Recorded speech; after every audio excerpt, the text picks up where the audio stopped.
Hi, it's Dave Nimick with Keller Williams. Discussing today a subject that many people are asking me about right now, and that is the direction of interest rates for 2022 and beyond. So without further ado, let's get rolling. So adding this one little disclaimer that my crystal ball is in the shop, so I am not saying I know exactly what's going to happen, but these are the predictions that I have based on the information I'm going to share with you. So first off, and this should probably be of no surprise, but just in case, the predictions from just about every expert out there are that there's going to be several rate hikes, the minimum of, say, 3, and some people are saying 5 or 6. So it's hard to say, but pretty much uniformly, the predictions are that hikes are in the future for 2022. Next to talk about are why rates have stayed as low as they have. Now, I'm not expecting you to be an interest rate expert or historian on the subject, but rates, comparatively speaking, to several points in the past are at historically very low levels. And the reason that has been, from what most people have been saying, is just the concerns with COVID worldwide, of course, and just other uncertainty as things are constantly changing and going on, and really unknowns that have been happening. That has kept rates at low levels from a historical perspective. And now getting into why interest rates are trending upwards. So first off is inflation.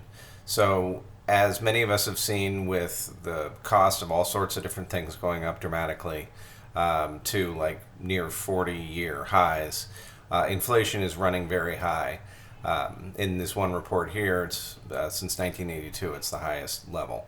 And there is kind of a relationship between interest rates and inflation.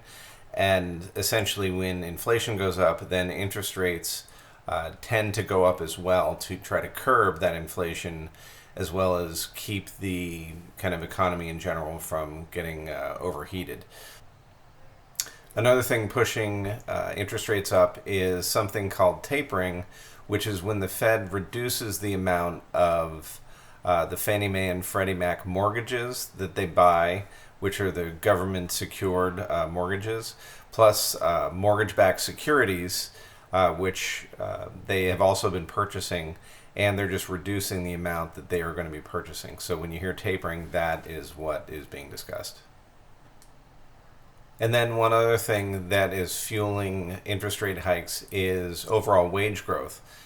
Because there's been such a crunch on finding qualified people to work, wages have been going up. And that in turn also drives interest rates up in general, along with inflation. So those are all of the different aspects that have been kind of fueling this whole thing.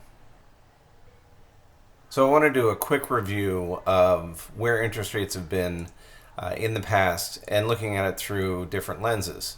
So first and foremost, looking at it through just this year, just since the beginning of 2022. And I'm not going to lie, the news has not been great. Rates have shot up about 5/8 of a point. So that in and of itself, just that news is not appealing. But you need to look at it from different perspectives to get a better understanding. So sticking with the near-term perspective, this is how rates have gone over the past 12 months since early February of last year. They're up pretty much a full point. Again, not good news, but don't go looking for the nearest window to jump out of, because I'm going to give you some information that's going to make you feel better about where things are right now. So going back a little bit further, the past 3 years, so since early 2019, rates are actually down 3/4 of a point from if you had purchased just 3 years ago. So pushing back a little bit further, this is the rate from July of 2006. So this is pre-mortgage meltdown numbers, and it topped out around that time at 6 3/4. So historically, that's not considered necessarily a horrible rate, but it's 3 points almost higher than where we are now. We're in the high threes at the moment, and that is an enormous jump up from where we are at the moment. So now to drop the big kahuna burger on you. The interest rates in October of 1981 were at 18 and 5/8%. Okay? That is when sellers were like paying down 8 points just to get someone to buy. Like sellers were standing on the sidewalk with a sandwich board saying, "Buy my house, please." That is how bad interest rates can be. They are down 80% off of those. We're just shy of 4 right now. But if you're wondering, like, boy, these rates are pretty high, think about 1981 and you're going to feel a whole lot better.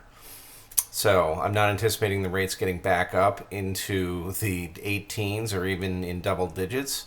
However, this is something where you want to keep all of this in perspective. So I thought it was important to also go through and illustrate kind of what the difference rising rates can actually mean in dollars and cents. So using this as an example, buying a $450,000 home, which is kind of the overall average for all condos and single family homes in the city. 450,000, 20% down, and someone qualifies for the best possible rate. So at 4%, which we're very close to at the moment, principal and interest alone. So this does not include taxes, insurance, or if it's a condo, any assessments, but principal and interest. At 4%, the total monthly outflow would be $1,718.70. So that is the nuts and bolts of it. Now, stay tuned because I'll show you how that changes if the rate goes up. So let's say you wait a little bit and the interest rates are 4.5% when you end up purchasing. Everything else is the same, but instead of you paying the $1,718 in principal and interest, you're now paying $1,824. But wait, there's more.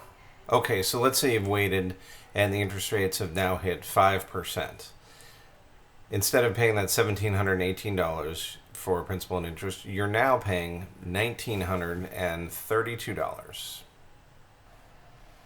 And then topping out this example, let's just say the rates have gotten to 5.5%. Everything else is the same, except instead of paying the $1,718, you're now paying almost $2,050 per month for the same exact home. So following the examples I just gave, want to look at what's called buying power and how you're losing buying power as the interest rates go up. So at 4%, as you can see in this example above my head here, you essentially can afford the $450,000. Let's say you're capped at that $1,700, how much you can afford when rates are at 4%. Okay, that is your monthly nugget that you can afford. As the interest rates go up, you can afford less of a home, right? So I already explained how the money for buying the same $450,000 home can go up. But if you're locked at, here's the only amount I can spend per month at 4% interest, then you actually lose how much of a home you can buy as the rates go up. 4.5%, it's reduced by over $20,000. At 5%, so up 1 full percentage point, it goes down almost just shy of $40,000 of a home. That's almost 10%, 9 or 10% of the type of home you want to buy. And if the rates were to go up to 5.5% or 1.5 over where they are roughly now, you lose about $57,000 in buying power. That is a lot. So we're down to the $64,000 question. Is it a better time to buy now or to wait? And my answer to this is dependent upon you.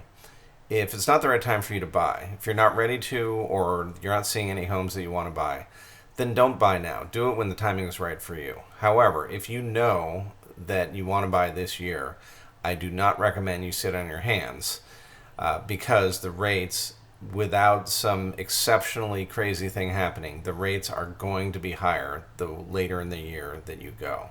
So if you're going to buy, and you know you are this year, I'd recommend that you do it now. And this leads to a story where you see this picture of people cleaning glasses, and I tell this to all my clients, where let's just say you're at a barbecue 3 years from now, right? And your neighbor who's just moved in is excited about the rate that they have. They have 6.25%, right? And they ask you, hey, what rate do you have? And you're like, 4%. Now, you may feel bad about 4% right now, but how are you going to feel when you have that conversation with that new neighbor, right? So that's what I recommend to all my clients to keep in mind, is that the rates are what they are. If you want to borrow, those are the rates that you can go with. But if you wait, and if you wait a matter of years, I anticipate the rates are going to be even higher. I expect the rates to top out probably in the high fours. There may be a 5 in the interest rates when we finish this year, but they're going to be going in all likelihood higher than that after 2022. So bottom line, it's still a very good time to buy. So I'm glad I had the opportunity to walk through kind of where interest rates are, kind of a little historical perspective, and what I anticipate them doing later this year and beyond. If you do have any comments or questions, please feel free to reach out to me at dave@thenimicteam.com, and I hope to hear from you soon. Thanks.